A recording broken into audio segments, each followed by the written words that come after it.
El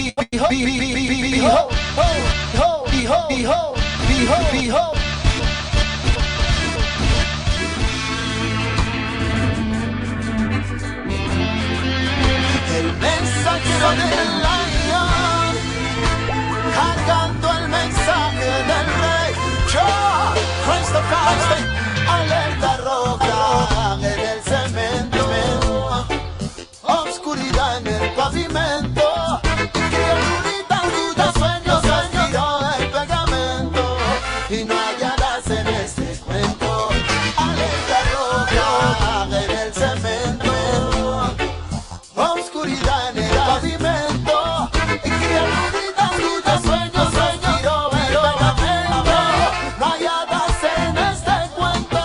Otro pedazo nuestro, la inocencia perdida, un trapo en la mano y la mirada aturdida, entre lluvias solo aspirando alegrías, a calmar el ruido y la panza que grita. Y necesito vida, cada día que pasa más lejos de vida, aspiro el dolor y el invierno de esta noche fría, recostado en una esquina. Alerta roja, roja, roja, roja, roja, roja, roja, roja, roja. Hello, DJ Statex here. The track you just heard was Alerta Roja by the Bolivian reggae rock band Matamba y Zion. My buddy David suggested I play a short excerpt of the song on this episode of VTales 2.0, as the song will be best suited with the subject matter in this episode.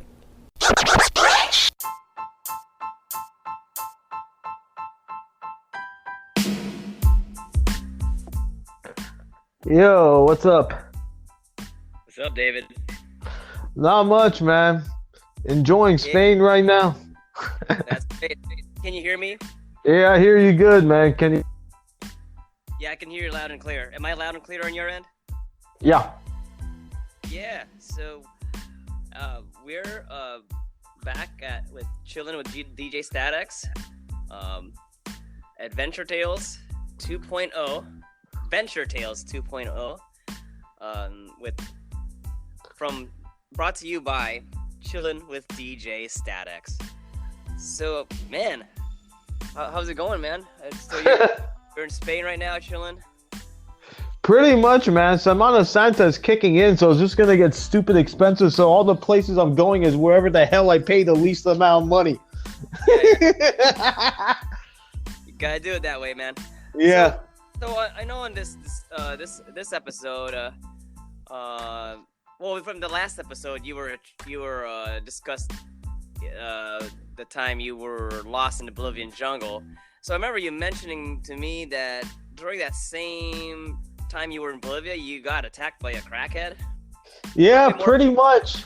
It's gonna be freaking crazy. It was probably within 2 or 3 weeks after I got lost in the jungle. So it's a nice leadway we're doing this. So I came back. It's like, all right, cool. The lady we're all staying at, she had my stuff, fed me coffee. I got my massage. I'm just chilling out and recovering after such an event like that. It's like, okay. And it even took me at least a couple weeks to eat normally again, too. To the point, it's like, okay, I can eat like red meat. I had to go from eating very little to incrementing my appetite over time as well, too. Uh-huh. So this town, the village that where this happened was in La Higuera, Bolivia. I think you remember from the last episode, I told you how the taxi driver was a bit cynical. Yes. So he was insistent on trying to take me there. Like, as in, he made the call thinking he'd get future business. Which I'm sure he wanted to save my life, but I also think he was looking out for his pocketbook, which is fine. Yeah, of course. Yeah, you gotta. So I figured out the bus system while he was trying to halfway drive me. And then I just kind of navigated and got my way out of that scenario. He was trying to drive me and I was going to overpay for it or something like that. Right. So there's 2 villages. There's Vallegrande. You're going to see some Che Guevara memorials and whatnot. And about another hour and a half away, more or less, there's this village where they captured and killed Che Guevara. There's like a elementary school where it has his memorial. The population is a grand total of 38 people. 38 people? Yes. At the time I was there. Maybe now it's 45 or 46. I don't fucking know. That's pretty bad. Talk about small town. Yeah, so what happened was this. I made it in. I was like, all right, I made it in. It's like a 1 day, 1 night. You take a trail at 6 a.m. to see where Che got captured, and then you see like the memorial, things like that. And housing is cheap. I paid about probably $2. I mean, places in Bolivia can be so stupid cheap. It's the only thing you have to be careful is to make sure that the mattress isn't so fucked up that it hurts your back, because I've had that happen before. Yeah, so let's get to the details. All right. First there's this girl, she was friendly. She was walking, oh, hey, how are you? And at this point, I was starting to teach myself Portuguese from Spanish, knowing I was going to end up in Brazil. So I was pretty much going to befriend any Brazilian, and they're very social people. So, all right, I ran into her early. I was like, okay, let's go mind our business. And then I'm just walking around, 8:30, 9 p.m. She's like, yeah, come over, have a drink. I'm like, okay, cool. And this crackhead, he's a French guy. So common thing is Bolivia is known for foreigners doing a lot of drugs. Because as like Bolivia is known for making that cocaine. Right. Probably more so than Colombia. Yeah. Right now. Yeah. Because they produce all that stuff in the jungles, which I covered in the last episode. You did.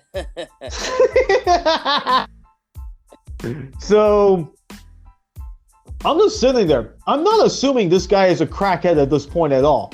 I'm sure I get the tweak jokes from South Park and shit like that, but I'm not realizing he's a crackhead. I'm like, and the irony is in Vallegrande, some guy in the tourism office gave me his business card. Apparently this guy, I'll get into the details later. He somehow has a house there. And yeah, he does like tour guides for multiple days at a time or something like that. So this again, the crackhead or the somebody else? It's the crackhead. Okay. Because I had his business card. All right. I realized this later. Mm-hmm. So he just starts getting really pushy, insistent, and aggressive. I'm like, I don't know what's up with this guy. It got to the point, I just informally asked the Brazilian girl, and she's cool, friendly. She's typical in an abusive relationship type of shit, which I'll get into details later. So I'm just like, is that your boyfriend? She's like, yeah. I'm like, okay, cool. So the guy just keeps, his whole theme of topic is, oh, you're from the U.S. Oh, I used to work in Cabo San Lucas. I'm like, look, I don't travel that way, you know?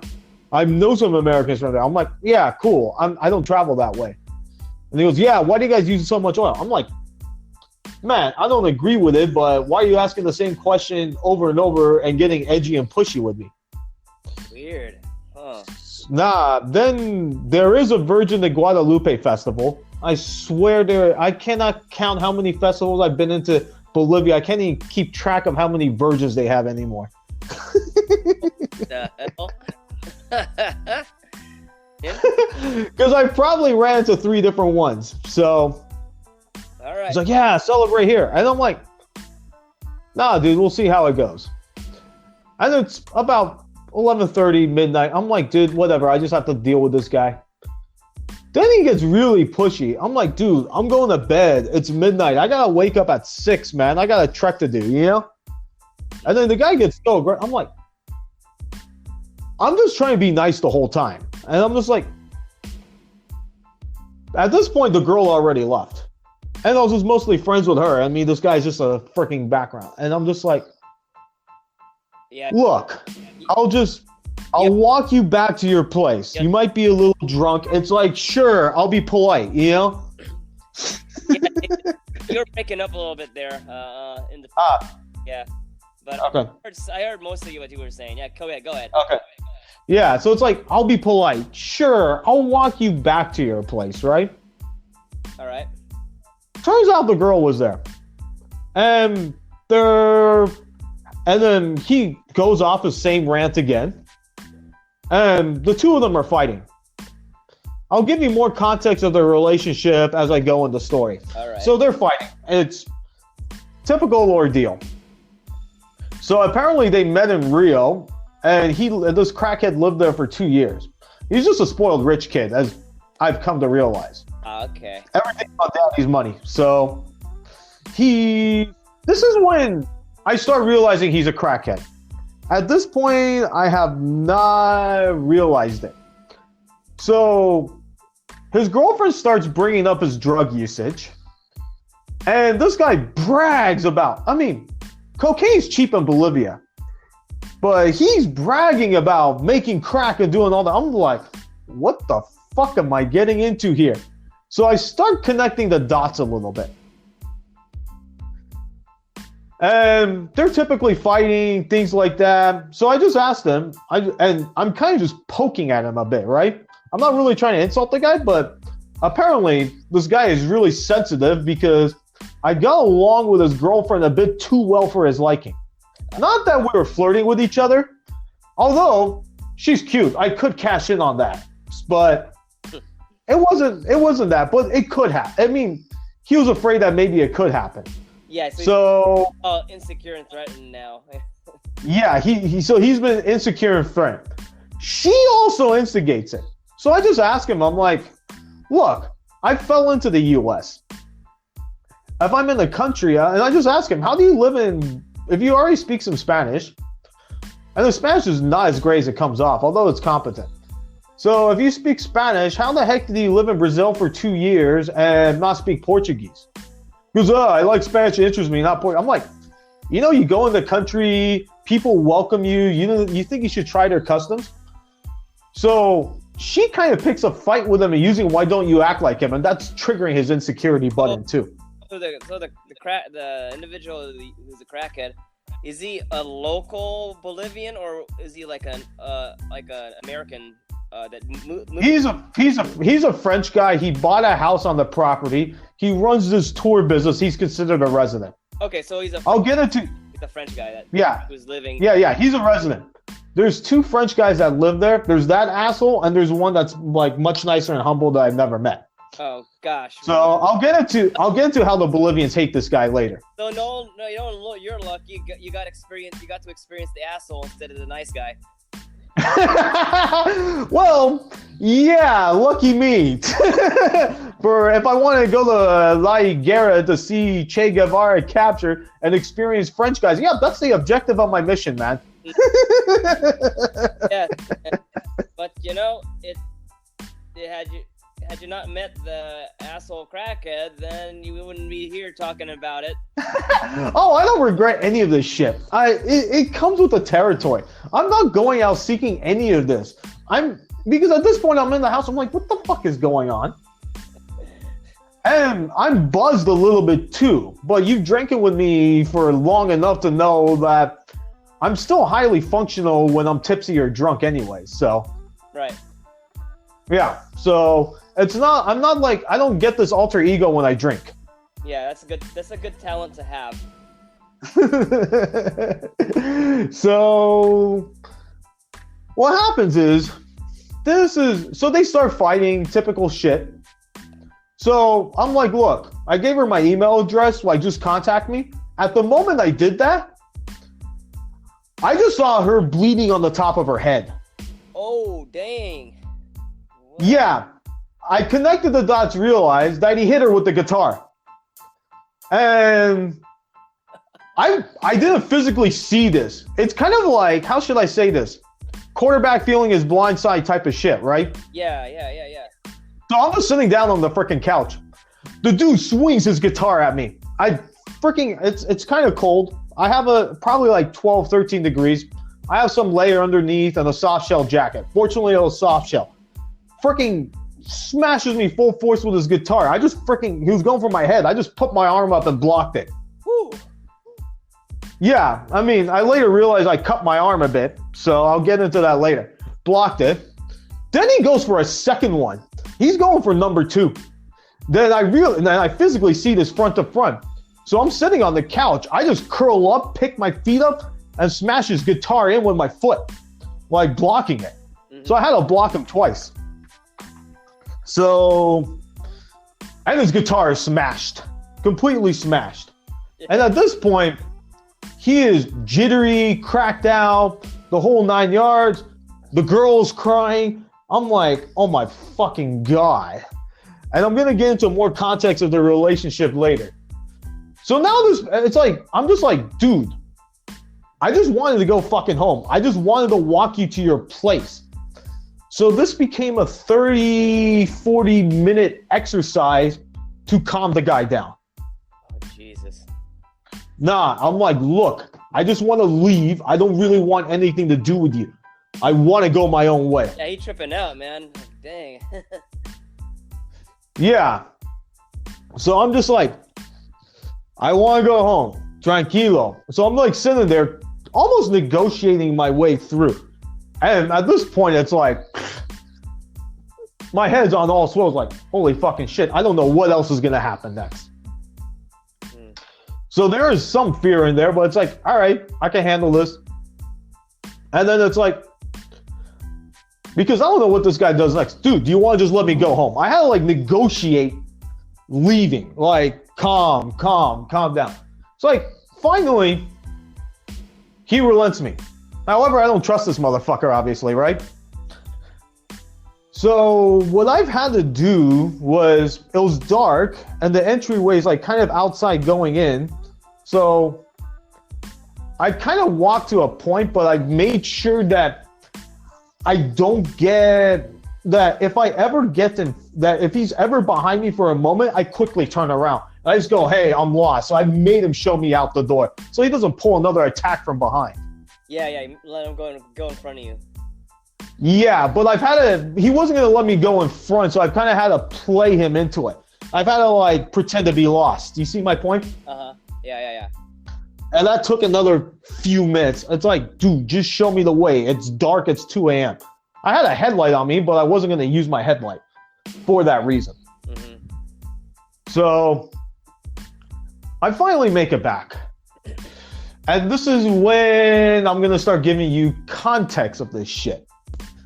Context of the relationship, the extent. At 6 a.m., the guy with the hotel picks me up. Actually, his dad is from the village too. Low-key Bolivian guy. And he was telling me, yeah, and he was going through it like, look, my dad was here when they captured him. He kind of saw him kill him.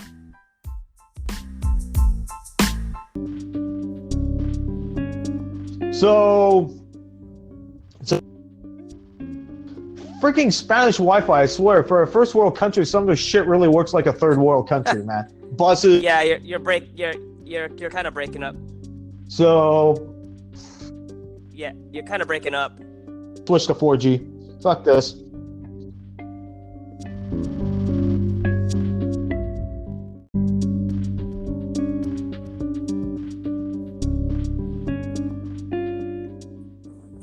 Hello? Yeah, I switched to 4G. Yeah, Spanish Wi-Fi is even a third world. All right, so you were talking about the guy's dad. Yeah, the girl's dad. So the girl's dad, yeah. Yeah. So he picks me up. He goes through. He's the guy. He explains. He's like, "Oh, you got stuck with this crackhead, right?" I'm like, "Yeah, I wasn't trying to. I was actually trying to avoid him the whole time." And he's like, "This guy's dangerous." One time her dad came over from Brazil. The dude was so cracked out, he starts chasing him around with a knife. He's done it with her too.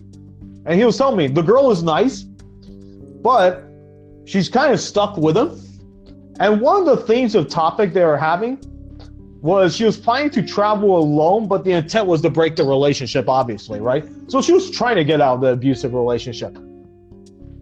But that was going to be another month away, and I didn't even know if she... I mean, I was scared shitless to the point that I don't know if it was a month away. I gave her my email address, and it was probably going to be WhatsApp too, but obviously, because it was kind of like she was passing me some cachaça, some information with music, and I gave her my... And then that's when the crackhead hit her with the guitar, right?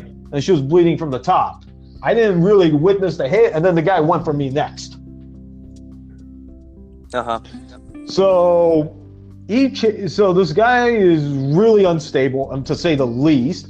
All the tweet jokes I can apply to him too,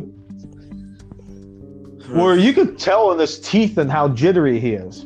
So I'm talking with the local there, and they're like, "We all hate this guy."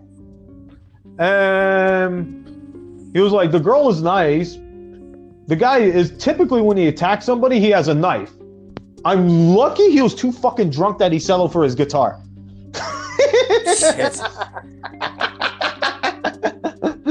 So he's explained me all this. I told you when I blocked the guitar with my arm, I cut my arm open, right? But I didn't see it until I got home. Yeah. So there was a cut, and I went, "Look, there's physical damage here. I have evidence. I took pictures of the arm. I'm like, look, if you want to take this guy to the police, we could do it and get him out." However, so he explains me all this, and I'm just like, and he's like, "You know what?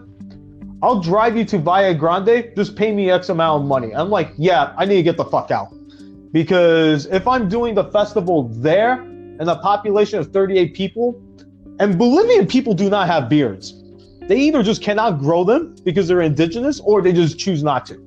I mean, maybe that's changed with fashion and shit, but when I was there in like 2013, nobody, I was like distinct for having a beard." So that means that's an easy target on me, which means send me to the adjacent village. I need to get the fuck out. I don't want this guy finding me. Yeah, you just want to get out. You just want to get out of there. Yeah. And I told him, "Look, I'll go to the police. I'll go to the police with all this, right?"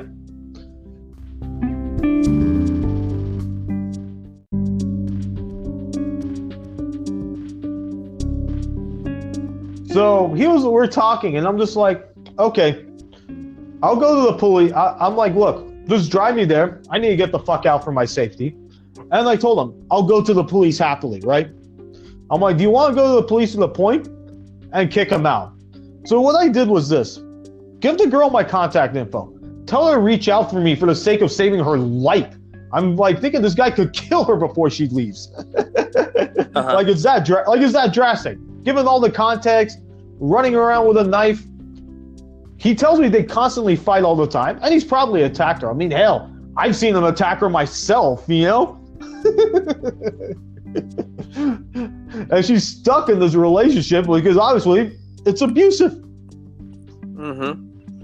At least she's starting to repair herself and get out, but I'm like, you're in an isolated village with a population of 38 people. You have most people who are generally apathetic culturally, that they won't take shit into their own hands.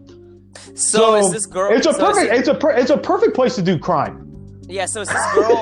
Is this girl a local Bolivian, or is she a foreigner? Nah, she's Brazilian. She's Brazilian. Oh, the two men in Rio. Yeah. Because I was asking all that stuff. So they met. What's she doing? So what's she doing? Nah, she's not into that shit. Nah, she's not into that shit. Okay, so she just kind of met him and then found out of his habit. Yeah, probably full blown once they were in Bolivia together. Okay. Is my guess. I'm sure she does some stuff. I'm sure she's probably done coke and shit. I wouldn't be surprised. But like stooping to crack, it's like I'm sure she probably is. I'm all in love, then you're in abusive, then you kind of dominate, and then you make it look like you can't do any better. The whole manipulated type of shit anyways. If a woman feels like she's in an abusive relationship, which is probably we overlook, or vice versa for men too, where the woman can be abusive in some other ways. Right. So it's all psychological. I mean, I'm horrible at these games, which is why I don't do it. Well, I still wouldn't do it anyways, but So at this point, I'm like, hey, here's my information. Give this to her. Can you do that for me? And I went to the police. The police were pretty much like, look, we're not going to do shit until this festival is over, which was like 3-4 days, right? Oh, shit. Damn. Yeah. Putting that on hold. Well, I'll tell you why they put it on hold, man. Bolivia doesn't allow drinking in public. However, people will go celebrate in the villages to get away with this shit, right? And it's a future topic on another separate incident too. So what happened? Yeah. So what happens is, let's say you have a village. Let's say it's staffed with 6 police officers, right? Mm-hmm. When you have more people coming over to your village, just partying their ass off, and Bolivia is one of the drunkest countries in the world. It's not like Irish drinking where you just keep going all night. It's like ass going to the ground type of shit drunk. Like damn, you're hammered. Like BAC is like 0.3, some shit like that. Damn. No, like people are fucking drunk. Dude, they do. Like, this is like not an exaggeration. Like I'd be viewed as one of the sober ones.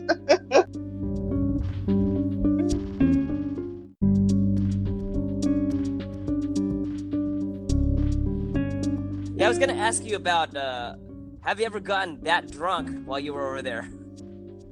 No, I generally don't get that drunk in another country because it's kind of like I need to know about safety level, my whereabouts, just kind of keep my head on the swivel.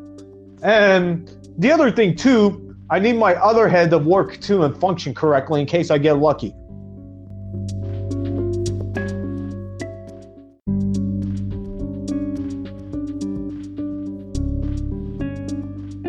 So I don't really get over the top, but man, they go hard. It's like BAC 0.30.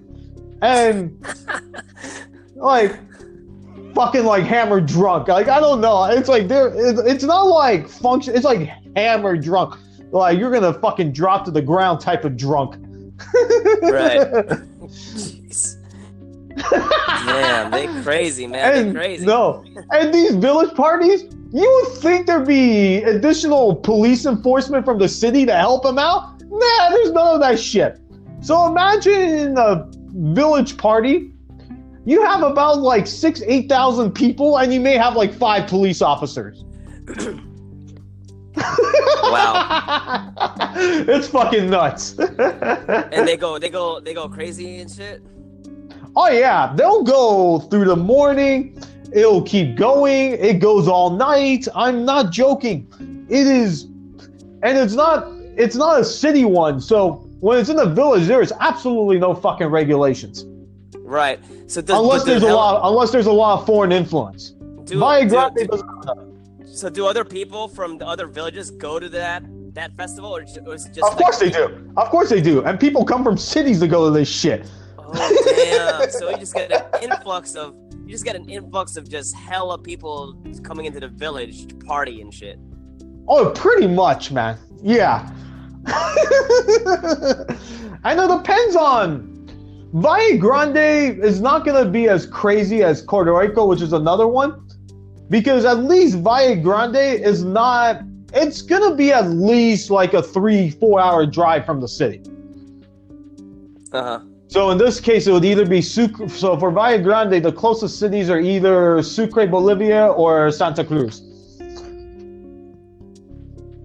And from Santa Cruz, I know it's about probably as a drive 3 or 4 hours, something like that, more or less. Yeah, but shit goes nuts. It does. So you got out of that situation, and now you're yeah, I'm trying to go to the police. You're in a different town. So you're in a different town, just doing like chilling with that, and going to that celebration. Yeah, Virgen de Guadalupe. Yeah.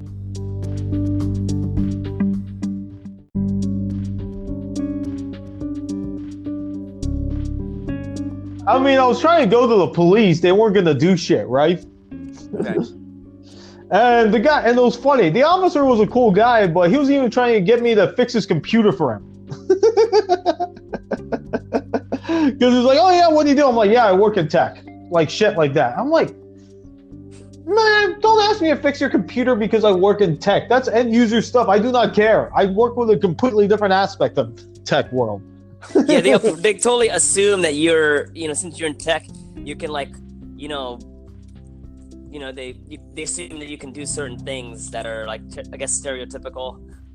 Yeah, which I'm capable, but it doesn't mean I want to do it. I'll be nice enough to be like, sure.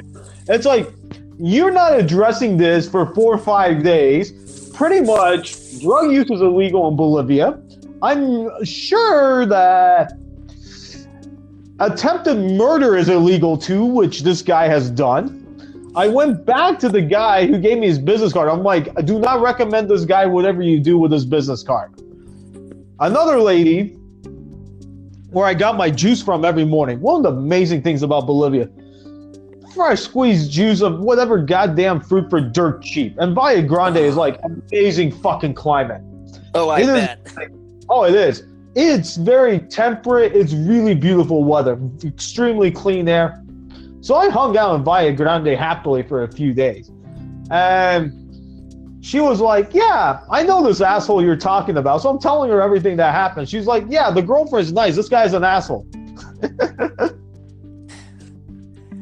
It's like all this information is there and nobody does shit.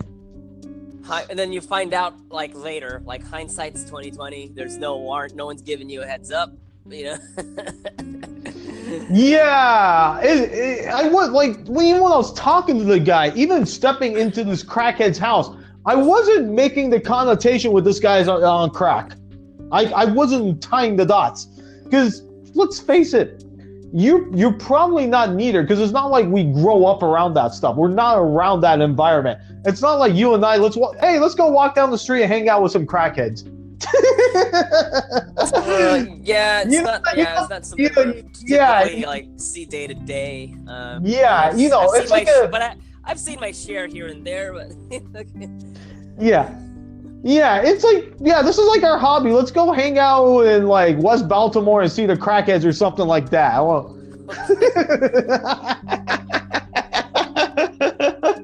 Sorry, I'm making the Wire reference.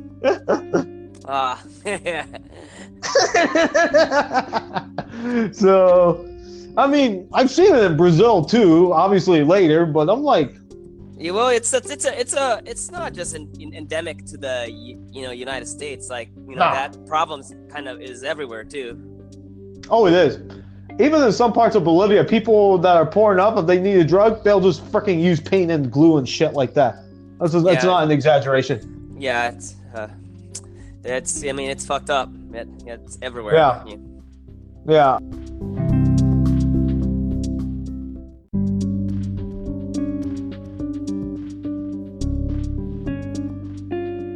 So let's wrap this up. Yeah. I think we got the gist of it. It's just everybody shits on the guy. Nobody does anything.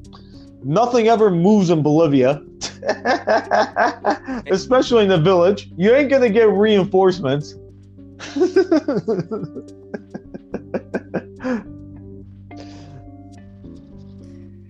But even the lady I was helping make, even the lady where I go grab my juice, she was shitting on him and saying nice things about the girl.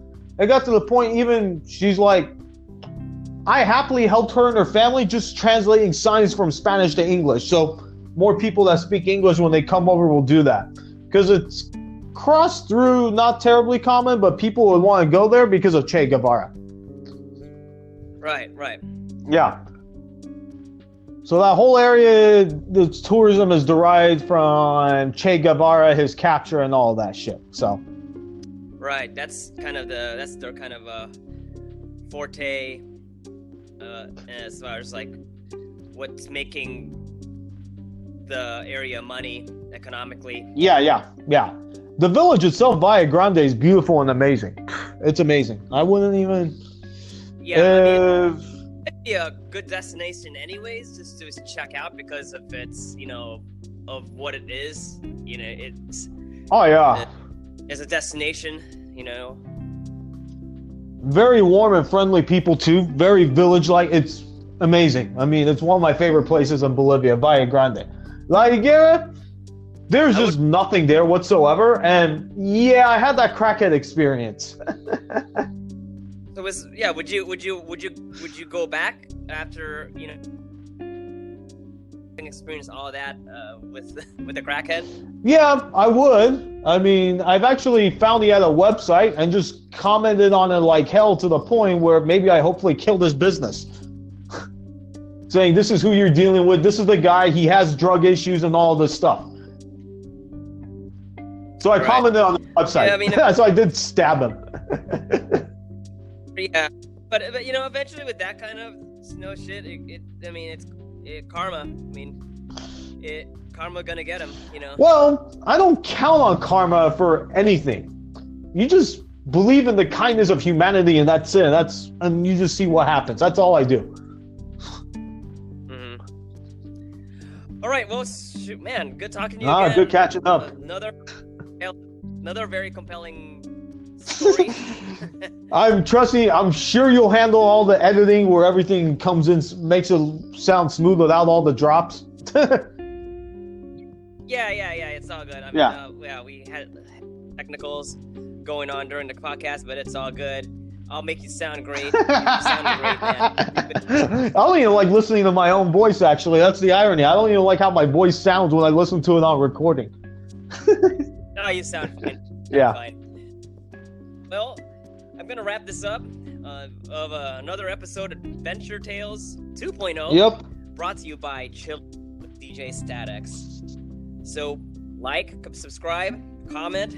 My info's in my details on my podcast on Anchor and iTunes, podcast, Spotify, on a number of platforms. So, peace out and take care. All right. Late. Late.